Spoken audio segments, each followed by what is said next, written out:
Que a veces es verdad, ni para que resuelva, como que quieren ni para que resuelva, como dice Franco de Vita, lo que yo dejé sin hacer. Ahora es muy común en los carros, uno está haciendo un alto, está en un semáforo y ves que el carrito de a la par lleva una calcomanía, los papás, 3 chiquitos, el perrito, la abuelita, la bici, ¿verdad? Y eso revela mucho que la gente puede decir lo que sea, pero la familia sigue siendo algo importante. Cuando usted está orgulloso de su familia, usted habla de sus papás, de sus primos, de sus hermanos y inventan paseos, entonces la novia viene con los paseos de la familia y son familias que son de verdad como imanes que atraen. Hay otras que más bien hacen que la gente arrugue la nariz. Ahora, don Marco escribe un libro en el que habla de reglas para una buena relación en familia. Quiere decir que sí hay cositas básicas que pueden funcionarnos a todos, a pesar de que todas las familias son distintas, ¿verdad? Hay gente que ocupa todo el parabrisas trasero, ¿verdad? Y hay gente que ocupa solamente una esquinita. Estas reglas que plasmó en este libro sirven para familias grandes, pequeñas, tradicionales, no tradicionales, porque también habrá quienes digan, como solo somos 3, mamá y 2 hijos, o la tía que nos crió y 2 hijos, ¿esto funciona, se aplica para todo tipo de familias, don Marco? Mira, se aplica para todo tipo de persona. Okay. Yo he escrito un libro que propone un listado de principios que te permiten la superación personal, partiendo del hecho de que a través de la superación personal logras alcanzar también la superación familiar o laboral. Hay que comenzar por el individuo. Hay que comenzar por lo básico. Y dentro de esto estamos hablando de cosas muy sencillas como disciplina, orden, responsabilidad, honestidad. Todo eso me ha llevado a dar una serie de charlas, especialmente en colegios, a personal docente y a padres de familia, y siempre sale el tema de las reglas para dirigir la familia. Y entonces a partir de ahí, sin ser un experto en el tema, me he dedicado a leer un poco de coaching familiar y a estudiar eso que vos mencionabas, Enrique, de si hay o no hay reglas. Porque todos sabemos lo que vimos en nuestras casas, el ejemplo que percibimos en nuestras casas. Y como bien decía Maricruz ahora, tener hijos no nos hace necesariamente papás. Tener esposa o estar casados no nos hace necesariamente un buen esposo. Sin embargo, el modelo mío es el que vi yo en mi casa, el que he leído por ahí o el que he escuchado, como decías vos hace un rato, el que he visto en una película.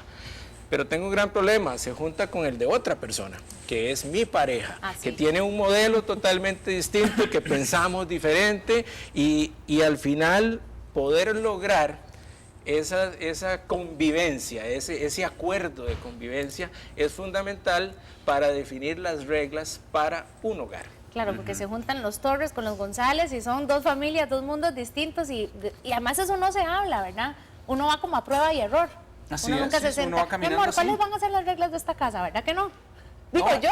Y ahí donde entra la parte de que decía Maricruz hace un ratito, ¿verdad? Que entramos, bueno, ya como individuos entramos individuales, nos juntamos, como dice Marco, y ahí sí, entonces ya ahí comienza la maquinaria a crecer y a engranarse, ¿verdad? Uno, un diente con otro diente y comienza a dar vueltas de la mejor manera, ¿verdad?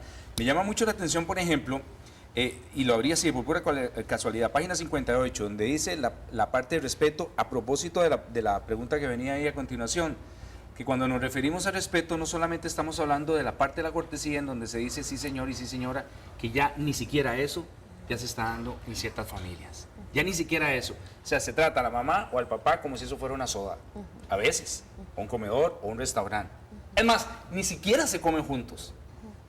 Ya más bien entonces el respeto va más allá, sino que el respeto al trabajo, yo respeto mi trabajo y respeto la opinión de los demás. Ve que ya nos estamos, o sea, cada palabra tiene su contenido y nos va extendiendo más y más y más y más y evidentemente nos hace recapacitar un montón. Por eso yo decía al principio, nosotros sabemos cuando estamos haciendo las cosas mal, muy mal. Ahí estás tocando un tema importantísimo porque tiene que ver con valores. Y muchas veces hablamos que los valores y nos quejamos de los valores, pero no entendemos realmente ese significado. Y realmente un valor es una forma de comportarnos que nos hace sentir bien con nosotros mismos. Y es tomando en cuenta lo que decía Marco en este momento, ¿verdad? O sea, ¿cómo podemos llamar valor a estos espacios en familia donde ni siquiera nos decimos muchas gracias ni por favor? Sí. Es lamentable donde se escucha que dicen que somos la primera generación de papás que obedecemos a los hijos y la primera generación de hijos que mandan a sus papás. Oh Dios, yo nada más antes de ir a la primera llamada, ¿cierto o no que ahora los hijos ya no dicen papi o mami, sino los llaman por su primer nombre, ¿verdad? Yo he escuchado. Sí.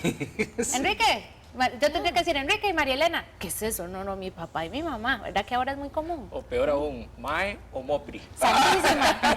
Vamos a la primera llamada de Limón. María, ¿cómo Doña María, amaneció? buenas. Buenos días. Hola. Era que quería hacer una consultita. Adelante. Al menos yo tengo dos hijos, uno de 23 años y uno de 17. Al menos ellos me respetan mucho a mí. Ellos, digamos, me dicen muchas gracias cuando yo les doy de comer.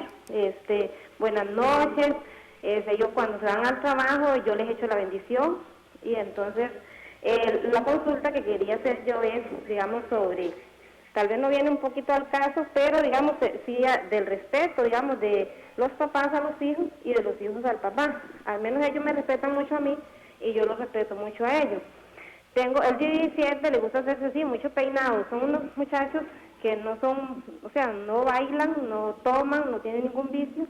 Y lo único que a ellos les gusta es oír música en la casa. ¿Cómo se llama? Les gusta así, salir, digamos, a la plaza en la tarde. De las 6 en adelante ellos no salen. Y lo que yo quería, la consultita es, digamos, porque el papá de ellos no vive con nosotros, pero él me viene diciendo que los peinados y que eso, entonces yo le digo a él que mientras ellos no hagan cosas malas, que tiene que ver un peinado, entonces yo quería que me orientaran en eso para yo decirle a él. Sí. María, muchas gracias y creo que es uno de los casos más comunes cuando las reglas salen de fuentes distintas y los hijos por alguna razón no están juntos los papás y tienen, no es que escoger a quién hacerle caso, pero en cierta forma pueden escoger quién es el bueno y quién es el malo de la relación. ¿Qué se le puede recomendar a María?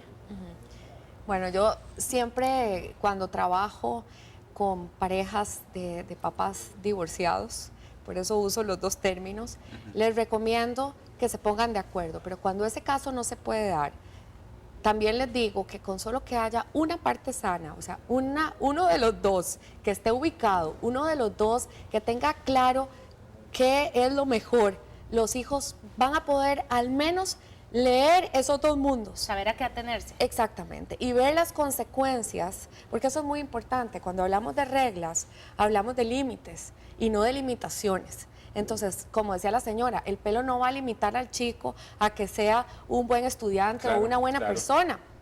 Entonces, no lo vamos a limitar, pero cada acto que haces tiene consecuencias. Yo creo que ahí muy importante es que los papás sepamos para qué queremos esa relación, porque muchas veces ni siquiera nos hemos cuestionado ¿para qué? Ay, porque lo quiero mucho. ¿Y para qué lo quiere? ¿De qué te sirve quererlo? Tienes que tener claro qué es lo que quieres de tus hijos y lo que quieres va a reflejarse en lo que has hecho de tu vida, porque los hijos casi nunca hacen lo que uno les pide que hagan.